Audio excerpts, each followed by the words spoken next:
Well, hello everyone, and welcome to the Real World Blockchain. You guys are used to him now. I have Hughes on my side. Oh, yes, I did this horrible pun. Sorry about that. Zoe is not here today, but I have Hughes. So, how are you? Hey, Gauthier, I'm fine, thank you. How are you? Oh, good, good. So today we're going to talk about crypto as a service. So basically, crypto as a service, as crypto struggles to find its footing in the mainstream, a new generation of infrastructure is emerging, and this is interesting because it will make cryptocurrencies even more mainstream, because that's a hurdle we need to overcome if we want to use that type of service. And so there's a company called and a platform called F&T. Have you heard about it? Recently, recently, actually, I didn't really know about it before reading the news, so I'm glad I learned it today. Okay, so basically, white label crypto apps with wallets, exchanges, compliance tools, and branded interface. That's something that is hard to launch when Mm. you are a small startup or a fintech company. And so that's basically hindering the business because then only the big actors can make a difference. And so FNT is offering crypto as a service, a platform that helps all the small companies and business providers, people with nice business ideas, create this. So much of the disconnection between real life and the B2B world comes from the lack of infrastructure. And so FNT is now offering basically a very simple crypto platform that vulgarizes all the tools that are too technical for the average user. And many traditional banks are lacking the means to verify crypto transactions. Again, FNT can provide that. So we here at Web3 Enabler do not have any type of investment in FNT. We're not promoting them, but we're just saying that this is interesting because these guys are solving a pain point. What do you think about that? Yeah, definitely. I think like FNT is actually tackling one of the like crypto's biggest barriers, which is usability, right? So most people still see crypto and the entire crypto environment as something speculative, of course, but quite confusing, maybe, honestly. They're not wrong. So, um, yeah, I think FNT is probably building the rails right now that could finally bring crypto like to the mainstream audience with their white label offering. Um, that's a bold move, bold move. I like that. Cool. Yeah, well, it's interesting because they have AI enhanced scaling and compliance tools. So, this is also going to help all the builders face the struggles. Because when you're a crypto company, basically, you have so many things to care about.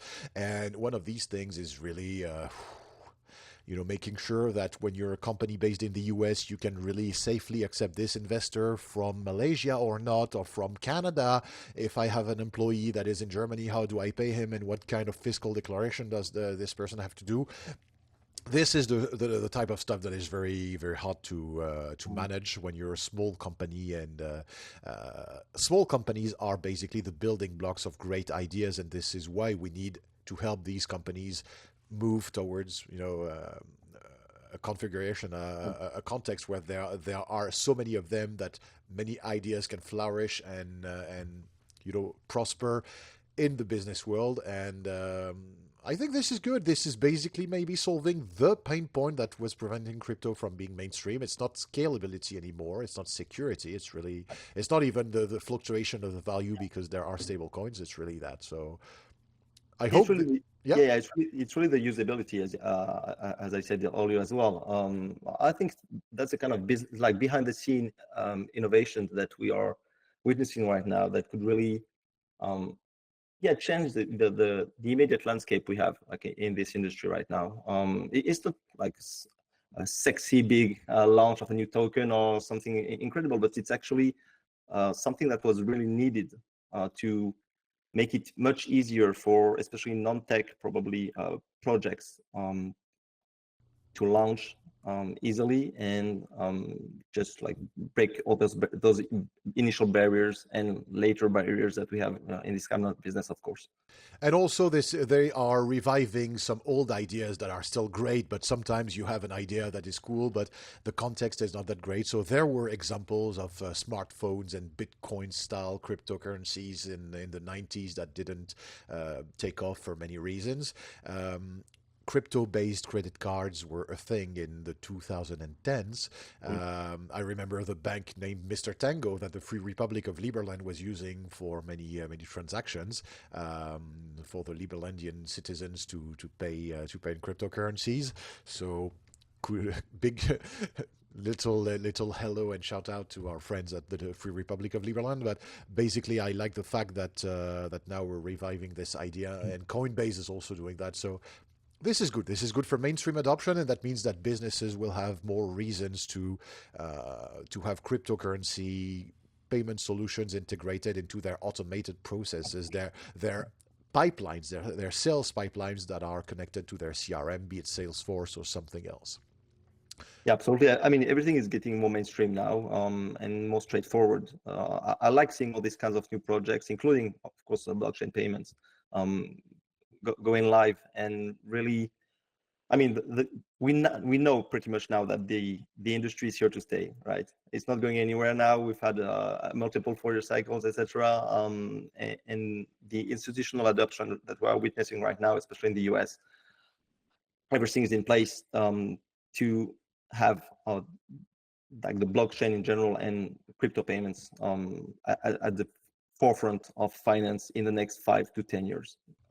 It's going to be huge, I think, and businesses are more than interested, I think, in being also at the forefront of this, and not like being at the trailing front and not at the lagging front of this, of course. Yep.